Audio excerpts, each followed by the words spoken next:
E hoje, no Muda Mundo Tamo Junto, eu tenho o prazer de receber a professora Luane Bento dos Santos. Ela é professora de Sociologia no ensino médio de escolas estaduais no Rio de Janeiro e é também doutoranda em Ciências Sociais pela PUC do Rio.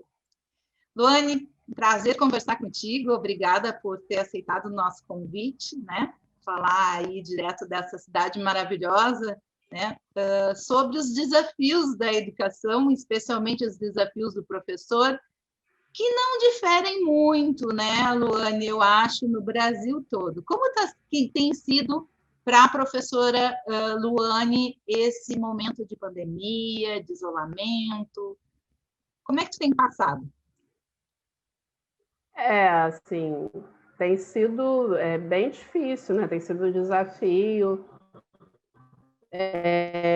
principalmente porque eu dava aula 4 vezes na semana, então eu lecionava 4 vezes, durante manhã, tarde e noite, né? Um dia à noite, um dia à tarde e o restante pela manhã, porque eu tenho 2 matrículas aqui na Secretaria do Estado, né? E eu acho que o principal desafio é esse, desse isolamento total. Apesar que eu sempre considero que eu tenho uma vantagem em relação a me isolar, porque eu sou de religião de matriz africana, então os nossos próprios rituais, né? A gente se isola do mundo 1 mês, 21 dias. Então isso também me ajuda nesse processo de ficar em casa, né?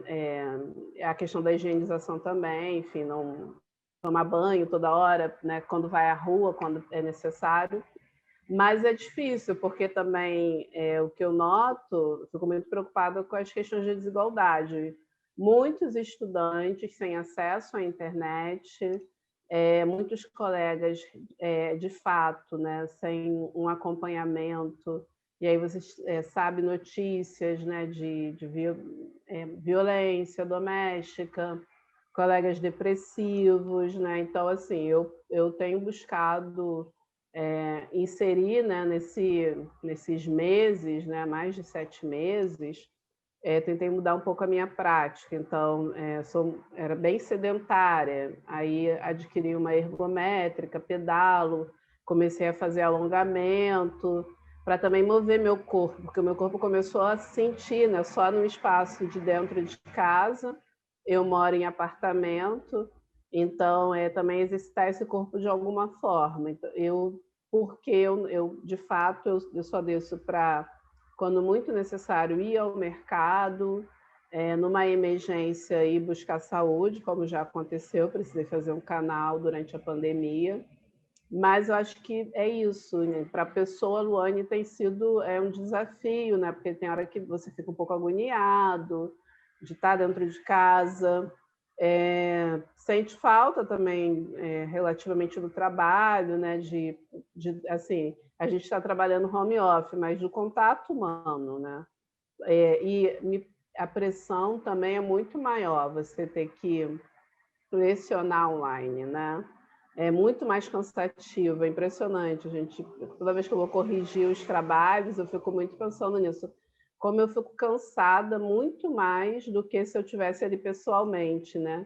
E as possibilidades também de saber se aquele aluno entendeu ou não entendeu aquele conteúdo, a interação social, né? Então, tem sido um desafio, mas o que eu positivamente tenho feito tentar sair do meu sedentarismo e movimentar o meu corpo, né? Cuidar dessa saúde no sentido de não ficar totalmente parada. Acho que esse foi o meu ganho. Ficar isolada, para mim, realmente, pela minha cultura religiosa, não é uma questão, mas é mais a questão de não sair, ficar muito presa, sem poder ir trabalhar, né? E eu não me ponho na rua porque eu tenho bronquite, tenho asma, então eu fico com muito receio. E como tem sido o contato com teus alunos? Tu disseste, vocês fazem atividades online? A maior parte consegue participar? Alguns tu perdeste o contato? Não. Como é que tá? No Rio de Janeiro, houve muitas promessas que não foram realizadas. Então, fizemos com o Google uma iniciativa do Google Classroom e tentaremos, né, teve esse discurso que tentaremos colocar a internet para esses alunos. Isso não aconteceu. Então, numa turma de 36 alunos, 5 conseguem entregar atividades. Há todo um esforço da direção, né? E muitos alunos, às vezes, enviam. Tem alunos que não conseguem acessar esse Google, então eles não conseguem enviar as atividades. E aí, sim, houve uma grande... No sentido, assim, se fosse ensino à distância, teria sido uma evasão, assim, de no mínimo os 95%, porque as turmas de 36, 30 alunos, 3, 5 alunos, essa é a média. À noite, então, o baque foi muito maior e não consegue ter contato, né? A gente coloca as atividades, tem professor que marca a aula, mas assim, para os alunos que têm acesso. Então, a gente vê a questão da desigualdade na internet. Quais são os alunos que têm acesso a uma internet Wi-Fi? A maioria entra por internet móvel. E aí os dados dele acabam, ele não consegue entrar, né? Então, geralmente eu prorrogo muito as minhas atividades, assim. Deixo prorrogada. A recuperação é aquela atividade que ele não conseguiu entregar porque ele não teve acesso à internet, né? Existe uma desigualdade digital muito grande. E a maioria não tem computador, isso também é uma realidade, e o acesso é pelo celular e é internet móvel, que os dados vão embora rápido, né? Então, pouquíssimos. E eu não tenho turma de terceiro ano, não. Tenho turma de primeiro e segundo ano, e tem sido muito, muito triste, né? É uma das questões, né, que a pandemia vem sinalizando claramente, essa ampliação, né, a desigualdade escancarada, né, Luane, que a gente percebe, e não é assim no Rio de Janeiro, é no Brasil inteiro, é aqui em Porto Alegre, é no Rio Grande do Sul, em todos os lugares as pessoas, né, com menos condições econômicas não têm acesso à internet, são feitas promessas de que vamos ter plataforma, vamos ter isso, mas na realidade isso não acontece. Como é que tu planeja, tu pensa, e tá difícil da gente planejar qualquer coisa, né, Luane, assim, porque acho que eu, pelo menos eu, Cristiane, pessoa Cristiane, uma coisa que eu venho tentando lidar é que eu não tenho controle do que vai acontecer, eu não sei como vai acontecer, então eu tenho que ir um dia depois do outro, né? Aquele planejamento que a gente faz, quando a mesma questão em relação ao retorno às aulas, né? Como ele vai acontecer, quando ele vai acontecer de forma efetiva, né? Mas, de alguma forma, tu pensa nisso, tu planeja isso, especialmente no sentido da questão do afeto. Porque esse jovem que ficou longe da escola, se ele voltar, e a gente espera que sim, talvez ele tenha sido submetido a mais violência, talvez ele tenha passado mais dificuldades ainda do que já passava. Como é que um professor se prepara para isso, um professor consciente, né, que conhece a nossa realidade? Tem como se preparar, Luane? Olha, sinceramente, eu acho que a gente vai ser literalmente no empírico. Por que eu te digo isso? Porque não, são inúmeras formas de violência, e violências às vezes nem imaginadas pela gente, né?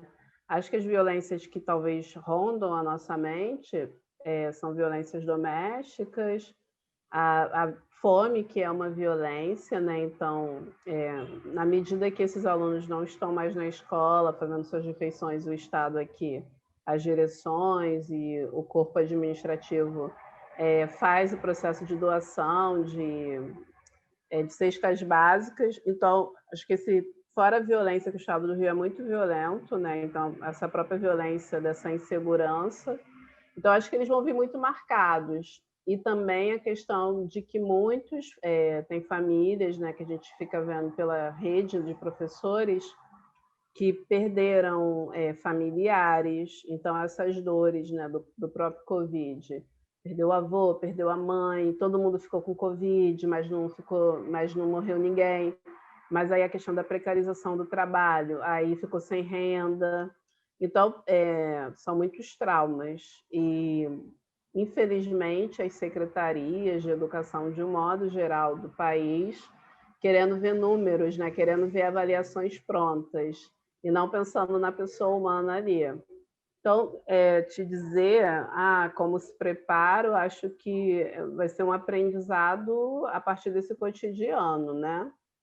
E principalmente que haja um mínimo de sensação de segurança e que seja seguro mesmo, porque agora voltou, algumas turmas voltaram do terceiro ano, porque são os últimos anos, porque o Enem não foi cancelado, e essa ideia que quais alunos queriam ir, aí teriam que ir na escola dizer que por que não iriam, por que ficariam no ensino online. Então, só nesse processo de fila já teve gente que se contaminou. Então, é muito difícil, né?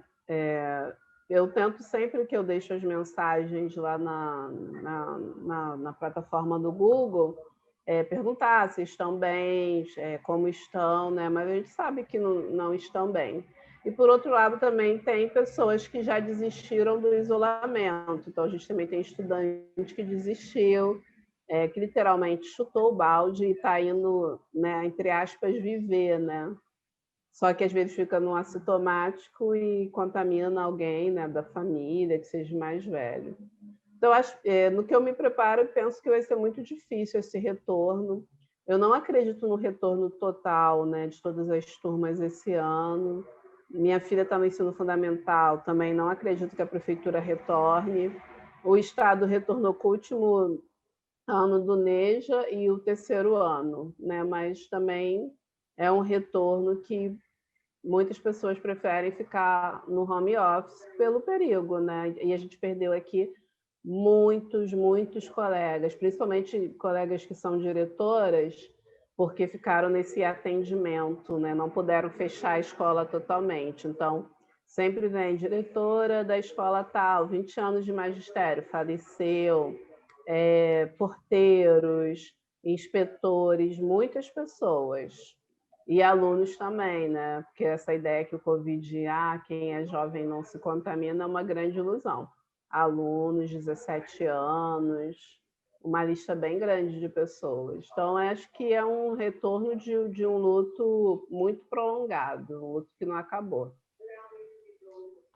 Ponto a tua espiritualidade, né, a tua religiosidade podem contribuir, já estão contribuindo, porque no início da tua fala tu já disseste, né, o isolamento não chega a ser uma questão para mim em função da minha religião e tal.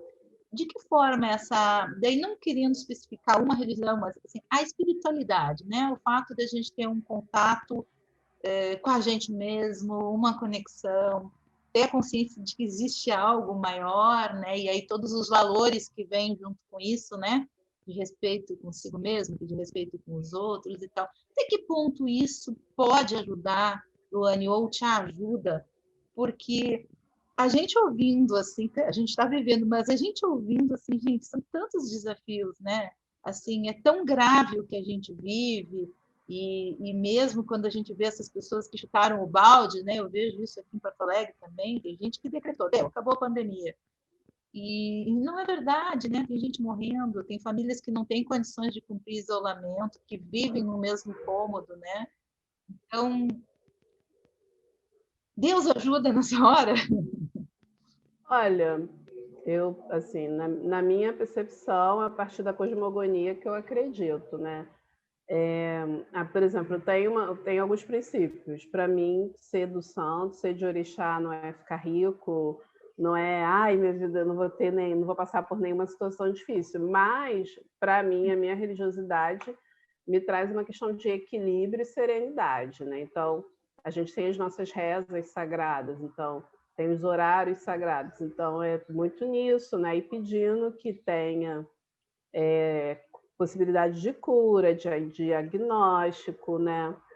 Mas eu também entendo, enquanto socióloga, que essa doença também é processo dessa lógica de desenvolvimento, essa falta de respeito à natureza, né? Então, ninguém sabe literalmente de onde se origina o Covid, mas também tem muito uma ideia de razão ocidental que destroça muito o que é natureza, né?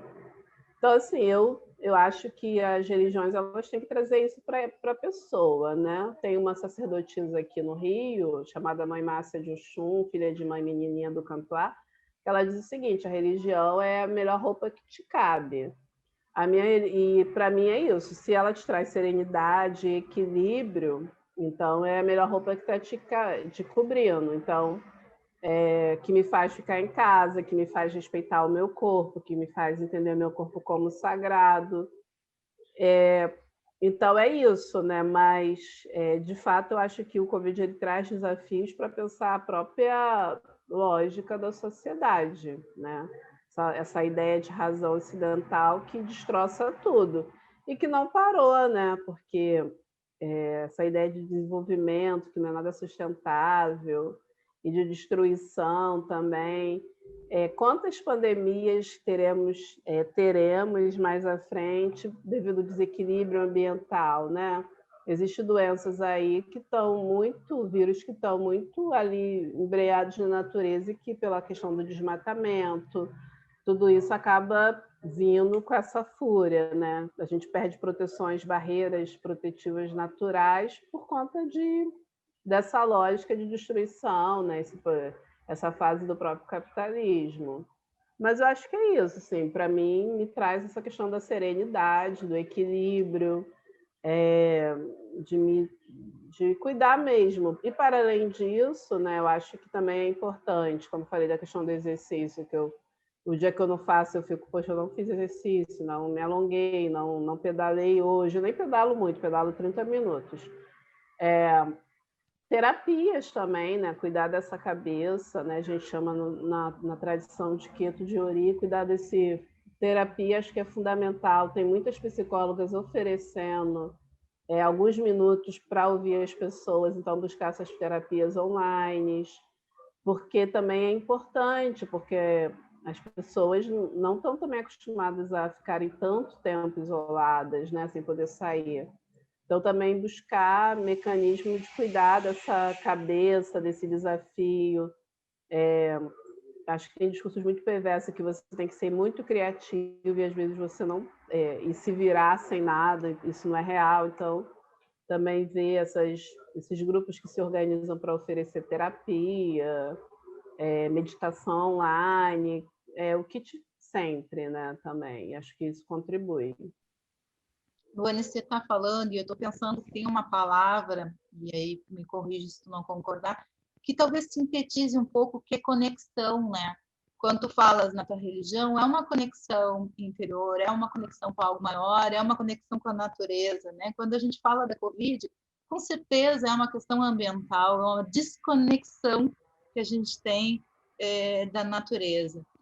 Quando a gente fala na questão racial, Luane, também é uma desconexão, né?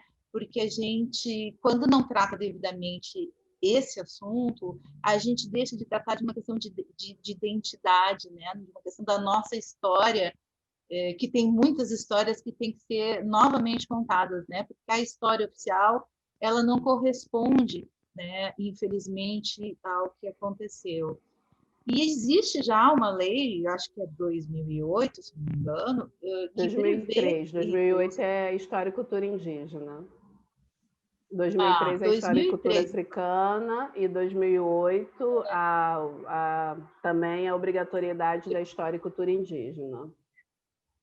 Então, as escolas são obrigadas a tratar esses temas, né? E o que a gente percebe muitas vezes, claro, tem muito professor fazendo assim, trabalhos muito interessantes, mas ainda acontece uma coisa muito pontual, muito numa data específica, e de uma forma que às vezes acaba até reforçando, né, essa desconexão e o racismo. E tu tens um trabalho muito interessante que perpassa, né, o dia a dia da sala de aula e dos temas. Conta um pouquinho para a gente como é que tu faz isso, por favor. Bom, eu sou literalmente, né, também formada pelos movimentos negros, fui da primeira turma de cotas para negros aqui no Brasil, fui da primeira turma da UERJ. Depois fiz mestrado em relações étnico-raciais, também da primeira turma.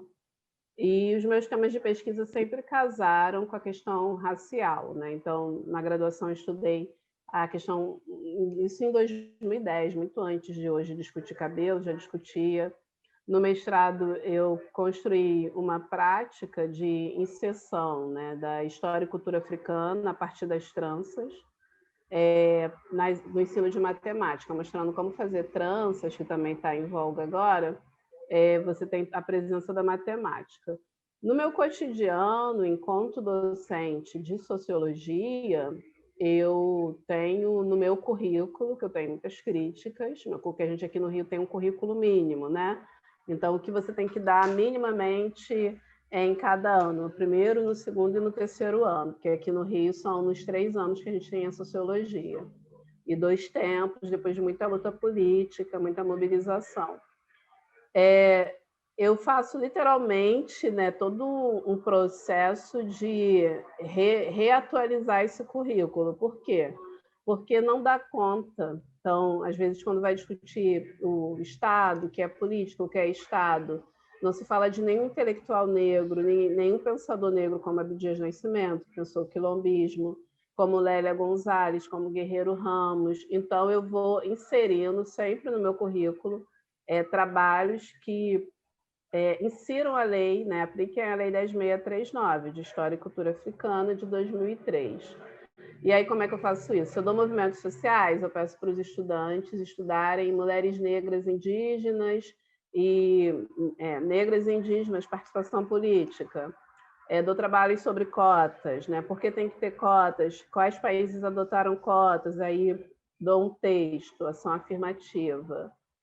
Faço um trabalho, porque o Rio de Janeiro é o primeiro estado a ter altos índices de intolerância religiosa. Então, eu faço um trabalho que eles estudam o que é intolerância religiosa, o que é liberdade religiosa, o que é Estado laico, né? O que é religiosidade, e como isso também está atravessado nos direitos humanos, porque a religião e a liberdade religiosa é um direito humano. Então, assim, tem um outro trabalho, né, mostrando o negro não apenas no lugar, porque é óbvio, a sociedade brasileira é uma das mais desiguais do mundo, né? Está aí nos primeiros rankings, eu esqueci o número, mas acho que está até o número 10, o Brasil está num desses números aí como sociedade desigual. E a população que é mais afetada, estatisticamente, é a população negra. Não é uma negação de dizer, olha, somos, sim, vítimas de um racismo estrutural, de discriminações no mercado de trabalho. Mas eu tenho trabalhado muito a questão dos intelectuais negros, negras e indígenas. Então, os meus estudantes estudam pessoas negras que na política, na ciência, um cara que ele tem que, se ele estudar alguma coisa do continente africano, ele vai saber que foi um nigeriano que desenvolveu, que resolveu uma equação que estava parada no Japão há 40 anos. Então, eu vou sempre buscando mostrar para esse estudante o protagonismo da população negra, né? Aí, do meu lugar também, sempre me coloco, né? Eu nunca escondo que eu sou de religião de matriz africana, e sempre coloco para eles, porque também na cabeça, nesse imaginário racista da colonialidade, né, que foi criado também para poder justificar essa dominação e a escravidão, existe uma ideia, né, que pessoas que são de religião de matriz africana são literalmente fracassadas, passam fome, são miseráveis, porque isso é vendido há mais de 30 anos aí na mídia, né, por alguns setores. Então, para os meus alunos, quando eles vêm, poxa, minha professora do santo é servidora e faz doutorado, é um nó na cabeça, porque o imaginário é outro, né? E também esse imaginário sobre as mulheres negras. Então, me coloco também nesse lugar, porque eu sei que dá esse nó, e aí, ao longo do ano, eles percebem que, como é muito ruim criar estereótipos e acreditar no que a gente chama de falácia. Então, eu vou fazendo uma série de trabalhos. Aí, tive uma experiência também no ensino superior, dei aula na Universidade Federal Fluminense, a UF, e eu dava matéria de relações raciais na escola, étnico-raciais na escola. Então, eu criei com os estudantes uma série de materiais didáticos, os estudantes pensaram. Então, jogo da memória, o antigo jogo da memória que retornou agora por conta da pandemia. Então, era um jogo da memória de intelectuais negros e indígenas, que aí vinha com uma carta que falava o que era aquele intelectual, twister de intelectuais negros, jogo cara a cara com pessoas negras e indígenas importante. Alguns alunos também aproveitaram a minha própria pesquisa de mestrado, né, que é a questão da matemática nas tranças, também pensando em adaptar para o ensino fundamental 1, né? Então, assim, eu tenho sempre, desde que eu entrei, eu tenho 7 anos no magistério, eu sempre fui atuante. Dou um trabalho também sobre o continente africano, em que os estudantes escolhem um país para estudar aspectos econômicos, sociais, políticos, religiosos, quantas línguas se falam naquele continente. E aí eles percebem também que os africanos, em média, falam 4 idiomas. Então, eu sempre estou nessa, e é um trabalho óbvio solitário, porque é um desafio, um grande desafio que a gente tem falado é a hegemonia, a colonialidade, né? E o mito da democracia racial, que existe racismo, sim, mas você é racista? Não. E não vamos falar sobre isso. Para que a identidade negra? Então, esses são os grandes desafios na escola, né? Vamos pensar o 20 de novembro, vamos falar de mestiçagem, mas o que de fato foi a mestiçagem, né? Uma violação dos corpos de mulheres negras e indígenas. Então, assim, é um trabalho muito sozinho, porque como a perspectiva minha é diferente, essa perspectiva de quem vem de uma militância que procura levar, né, porque a gente chama de ponta, que são, né, a escola, levar um outro lugar sobre pessoas negras e indígenas. Eu não domino tanta questão indígena, mas na medida do possível eu vou inserindo também. É um choque para muitos colegas que estão acostumados, principalmente com aquela professora que vai perguntar na hora lá do lanche, quer que eu traga o café? E eu não sou essa professora, eu sou a professora que fico lá sentada e que estou sempre fazendo, né? Organizo seminários, rodas. No final do ano eu faço culminância, mas eu trabalhei a lei o ano inteiro. E eu sempre falo para os meus estudantes, eles pesquisam o que é a lei, e eu falo assim, como eu sei que a vida toda ninguém te falou sobre isso nessa perspectiva, eu vou falar o ano inteiro. Porque eu sei que em outros... Né, eu já dei aula numa escola com 127 professores, né, e os meus alunos entrevistaram os professores. As pessoas não sabiam inserir a lei. E aí eu penso também que na pandemia tem uma questão...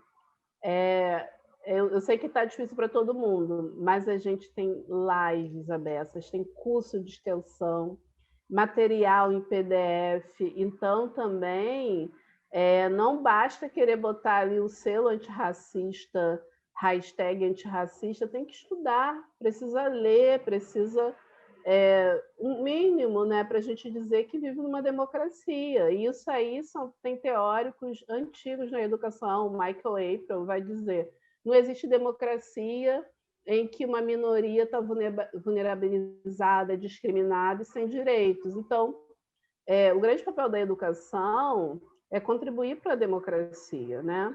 No meu caso, que vem da sociologia, talvez esse é o nosso código de ética, defender a democracia.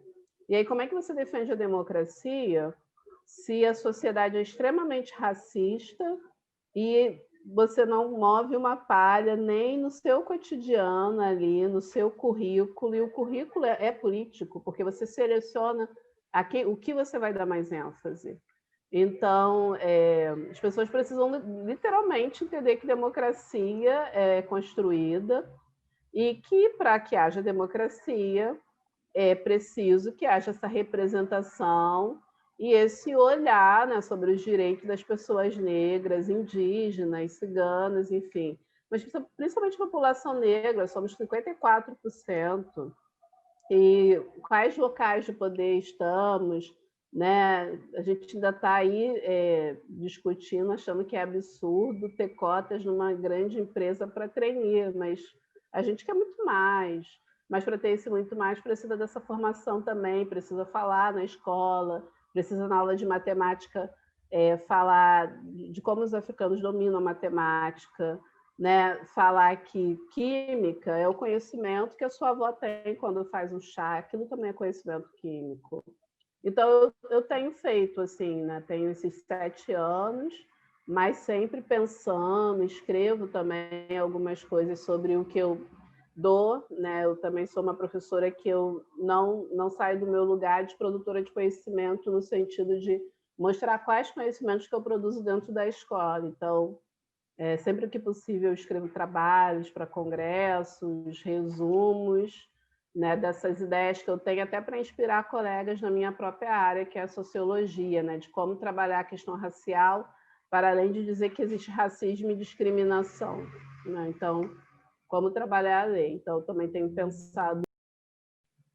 E como tu disseste, uma oportunidade, né? A própria Universidade Federal do Rio Grande do Sul aqui oferece na sua plataforma, na Lumina, uma série de cursos, dentre eles gratuitos, sobre práticas pedagógicas antirracistas, né? E outros, né? Então, assim, com um pouquinho de boa vontade, sem nenhum recurso que não seja internet, né? É possível estudar, e eu acho que esse é um tema que com certeza, né, Luane, a escola tem um papel fundamental, mas é um tema nosso, da sociedade, que a gente tem que se apropriar e que a gente tem que trazer para as nossas conversas em todos os lugares, né? Porque a gente não pode ter orgulho de um país, não pode se sentir satisfeito com um país em que a gente não tenha democracia de fato, né?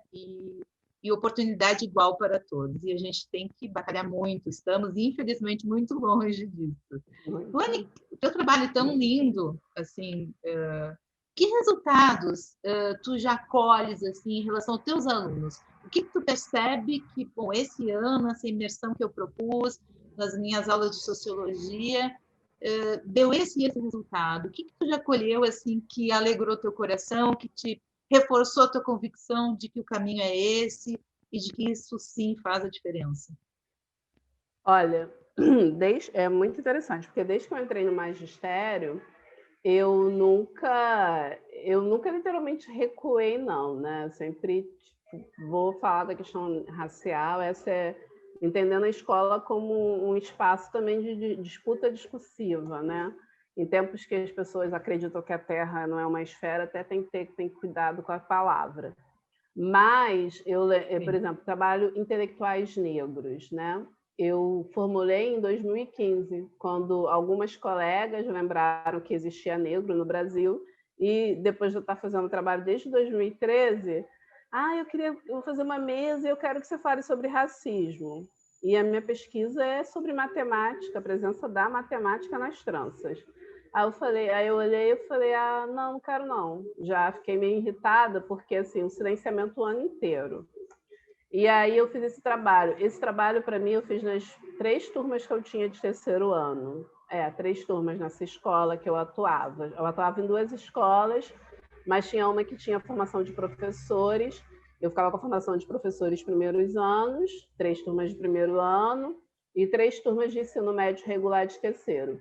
E aí, no terceiro ano, assim como no primeiro ano, eu criei esse trabalho, intelectuais negros, para eles estudarem a trajetória de vida, ver se aquele intelectual se encaixava na categoria de intelectual orgânico ou não, ver quais foram os desafios, como é que ele conseguiu. Então, teve estudante que, no sentido do que é ser intelectual, como aquele sujeito que propõe mudanças para a sociedade também. Então, eles estudaram desde pessoas como Jurema Werneck, que hoje é presidente da Anistia Internacional, a mãe Beata de Iemanjá, a mãe Estela de Oxóssi, né, porque pela preocupação delas da questão da oralidade, da palavra e da escrita com seus livros, estudaram Carolina de Jesus. E aí, eu lembro que desde que eu iniciei esse trabalho, né, de autores, escritores, intelectuais negros, a forma como os alunos recebem isso é muito forte, é muito positiva, né? Então, eu tive alunos, eu falo assim, eu aprendi a dar aula dando aula. Aí eu falo, eu tenho pena dos meus alunos que tiveram aula nos primeiros anos, porque eu estava aprendendo, então, né? Mas eu tenho alunos que... Eu lembro que após esse trabalho, tem uma aluna que passou para biomedicina na UF e o irmão para estatística. Após esse trabalho, eu lembro que ela apresentou Jurema Werneck, ela falou, professora, eu posso ser médica, agora eu tenho certeza que eu posso ser, né? Porque ela estudou a história da Jurema. E aí eu já dava aula para ela há 3 anos, sempre com vários trabalhos, mas só quando ela fez esse trabalho é que ela se percebeu. Então, você perceber, às vezes, uma turma que você tem muita dificuldade de chegar, de ter um diálogo, porque a escola não resolve tudo, a gente tem outras questões na sociedade que precisam ser melhoradas, mas você discute cotas e o aluno fala assim, esse foi o melhor trabalho que eu fiz na minha vida escolar. Isso não tem preço, porque ele está vendo os direitos dele, né? Então, eu já tive muitos momentos, né, assim, de receber mesmo esse retorno. Eu sempre peço para eles escreverem o que eles aprenderam de fato, o que chamou a atenção. E aí eu tenho aluna também que escreveu assim, eu sempre tive vergonha que minha avó dizia que era indígena. E após estudar a história da Sônia Guajajara, da Eliane Potiguara, eu passo a ter orgulho, sabe? Ler isso, assim, e de uma aluna minimamente que eu, assim, muito consciente, uma leitora árdua, eu ficar, nossa, que felicidade de perceber que ela vai também construir essa identidade por um outro lugar. Então, não é um mar de rosas, né? Tem muitos desafios, mas como esses trabalhos que contam a nossa história, né? Eu lembro de um aluno que ele, contando a história da Carolina de Jesus, ele calculou os quilômetros que ela andou, acho que de Minas ou Espírito Santo, para chegar a São Paulo. E assim, ele engasgava, emocionado, e aí no final do trabalho, porque eu sempre eles apresentarem, a gente faz o bate-papo, porque sociologia, uma das metodologias que a gente diz que tem é a seguinte, o cara ele tem que discutir aquele tema, né? Então, ele precisa falar, e a gente sabe que a gente tem um currículo tradicional que muitas vezes o aluno só tem que ouvir. Então, a sociologia, a aula de filosofia, que o aluno tem que colocar, se expressar. E eu lembro que na apresentação desse seminário de intelectuais negros, esse meu aluno falou no final, como é importante a gente estudar isso desde pequeno, e a gente está estudando agora no último ano com você, professora. E eu fazia esse trabalho muito com um amigo também de filosofia, nós dois professores negros, ver também a do Candomblé aqui no Rio, de tradição queto como a minha, se assumindo, sabe, com orgulho, colocando fio de conta para fora e dizendo, poxa, na sua aula eu me sinto livre. A vida toda nas aulas eu me senti perseguido, eu me senti discriminado, mas depois de ter a sua aula 1 ano e do professor Salvador, eu começar a ver o meu lugar, né? Aí até queria fazer sociologia, eu falei, olha, sociologia não tem emprego, não faça não, enfim. Hoje eu já não dou mais esse conselho, mas para mim é mais importante que ele esteja no nível superior. Mas, assim, eu vou colhendo. Tem anos que a gente colhe mais, tem anos que a gente colhe menos. Às vezes, eu me iniciei no Orixá ano passado, então a discriminação foi muito tensa, mas eu também sou muito teimosa, então eu continuei dando o meu trabalho e eu falava, olha, qualquer coisa a gente resolve na delegacia, né? E aí quem é responsável são os pais pelo racismo religioso e a discriminação. Mas depois no final os caras, não, professora, você está certa. E aí quando vai estudar direitos humanos, vê, né, as questões dos direitos humanos, aí vai estudar... Então a gente vai colher, no mínimo assim, tem gente que parece que espera aquele momento a vida toda de discutir essas questões. Tem gente que às vezes fica 3 anos e aí no último ano meio que a ficha cai. Eu lembro de um aluno meu também que ele era uma construção muito, muito, muito machista. E aí um dia ele chegou e falou assim, eu tenho aula com você há 3 anos, porque eu dava aula de filosofia também. E ele falou assim, cara, eu quero fazer filosofia, porque eu tenho aula com você e tenho aula com o Salvador. Aí eu falei, quer fazer filosofia? Legal. Aí falei das faculdades. E aí ele falou assim, tá, eu queria ter uma conversa com você. Eu, porque eu me acho uma pessoa muito machista. Então, assim, essas coisas não têm preço. Acho que no magistério a gente colhe isso. Eu também situo que eu dei aula durante muito tempo em escolas localizadas no centro, assim, no centro de São Gonçalo, né? Então também não é uma única comunidade, são alunos que vêm de vários territórios, né, de São Gonçalo, né, vários espaços. Isso também contribui, o perfil da escola. Mas eu acho que esses, para mim, são os maiores prêmios. Quando eu leio ali e vejo que eles fizeram associações, se identificaram positivamente, isso para mim não tem preço. Mas tem outras questões que são ainda estão ligadas à perversidade mesmo, da questão das discriminações raciais, do gênero. Mas eu não recuo, não. Assim, eu acho que eu sempre falo isso, assim, é um compromisso, porque as minhas ancestrais não tiveram essa oportunidade, né? Então, a minha mãe não teve, a minha avó não teve. Então, eu tive a oportunidade de me formar, ter nível superior, ter 2 graduações, ter feito mestrado, ser a primeira doutoranda da minha família. Então, eu não recuo, eu sempre continuo e pode chover canivete que eu vou dar os trabalhos sobre, porque é um compromisso que eu tenho, porque eu sei que muitos não vão dar, então todos os anos eu dou. Né? Igual agora, mesmo na pandemia, a gente foi discutir cultura e identidade, eu coloquei textos, eu coloquei vídeos, então eu não recuo, eu não retorno. Só que eu também tenho algumas estratégias, eu não discuto às vezes com direção, não me estresso. Eu fecho a porta da sala e eu vou falar sobre a temática. Eu não me estresso com intolerantes, eu continuo, sabe? Então, eu também sou bem estratégica, assim. Eu não brigo, só quando há casos muito... Mas eu não sou uma professora que tem algumas práticas. Chama pai, chama mãe. Não, eu resolvo na sala de aula. E se tem questões racistas, eu resolvo na sala. Eu vou botar o cara para fazer pesquisa, para estudar. Questão de gênero também, sexualidade, que são muito gritantes. Então, eu resolvo na sala de aula. Vamos pesquisar aula de sociologia.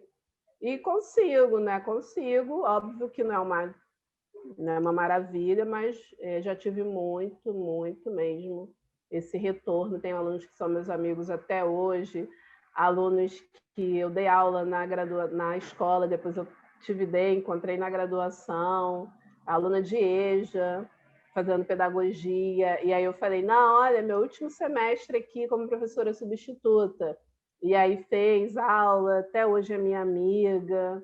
Então, tem esses retornos, sim, muito positivos. Colheita linda, com certeza, muito positiva, Luane. E obrigada por persistir e nunca desistir, né? A gente conta, né? Cada um de nós é responsável, com certeza, mas a gente conta também com professores que tenham, né, a atuação e a consciência que tu tem. Muito obrigada pelo trabalho, muito obrigada pela entrevista, né? E espero que tenhamos outras oportunidades para fazer essa troca tão rica e aprender tanto como eu aprendi hoje. Muito obrigada. Tá bom. Um abraço para todo mundo e continuando, né? Sociedade antirracista e mais democrática.